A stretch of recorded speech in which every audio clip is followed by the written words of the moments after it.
en embarquant ses lecteurs dans des univers totalement barrés où les thèmes côtoient la folie et la violence, le tout dans une ambiance tantôt glauque ou survoltée.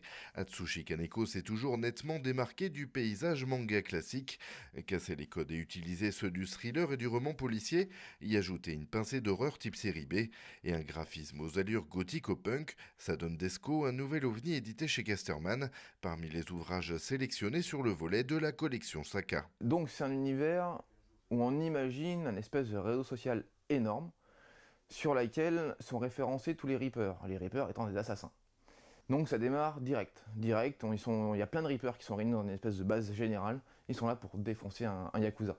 Après ça, donc nous on va suivre un personnage en particulier de ces Reapers, ce personnage se fait appeler Desco. Âgée de 10 ans à peine, Desco est une fillette à double visage, celui d'une assassin émérite qui fabrique des jouets pour tuer lorsqu'elle répond aux ordres de la guilde, et celui d'une faible créature dépressive lorsqu'elle n'a pas de contrat à remplir. Une héroïne énigmatique qui complique le pitch de départ. Desco n'aime pas les hommes, elle n'aime pas les Reapers non plus, et sa propre personne encore moins. Une atmosphère grotesque propice à créer des situations loufoques, et pour laquelle les tueurs amateurs et leurs costumes kitsch jouent un rôle d'importance. Au niveau du maquillage, ouais, ils ont tous des accoutrements différents, ce qui permet les personnages sont vraiment marqués par des apparats puis d'accoutrements différents. Ça permet de les repérer en fait. Ils appartiennent chacun à un bout de Reaper, elle est toute seule. Son déguisement va aussi avec les accessoires qu'il utilise pour tuer. Et il y a d'autres Reapers qui sont habillés en Pompon Girl. Il va y avoir deux nerds qui eux sont plus fans de tout ce qui est technologie. Ils sont habillés dans ce style-là. Ils ont chacun en fait un accoutrement qui marque leur aspect de Reaper et les personnages, parce qu'ils n'utilisent pas leur vrai nom, ils utilisent des noms codés. Et donc ça correspond aux habits et aux déguisements. C'est plus des déguisements que des habits de la vie de tous les jours. Et parmi cette multitude de personnages ou en couleur, Kaneko truffe les pages de sa série de clins d'œil très inspirés de l'univers du comics, tout en conservant son affinité avec le cinéma de Lynch, Miller, Burton ou encore Tarantino. La touche Kaneko fait mouche, des dessins au ton très sombre aux influences pop voire punk, et qui réunit les qualités de ses œuvres précédentes, Bambi, Soil et Wet Moon. Autour de la série Desco, un bal macabre, à la fois régressif et libérateur. Visuellement, il s'inspire vraiment des comics, vu qu'il lit principalement du comics plutôt que du manga. Il respecte vraiment les têtes de japonais, c'est-à-dire qu'il va pas faire des visages anguleux, des grands yeux, il est vraiment sur un style pas réaliste parce que c'est fantaisiste au niveau du trait, mais ils ont des vraies têtes de japonais. Et par contre, c'est toujours des séries un peu barrées. Sa première série qui était Bambi en France, on la trouve plus, c'est plus la peine de la chercher, à part en occasion.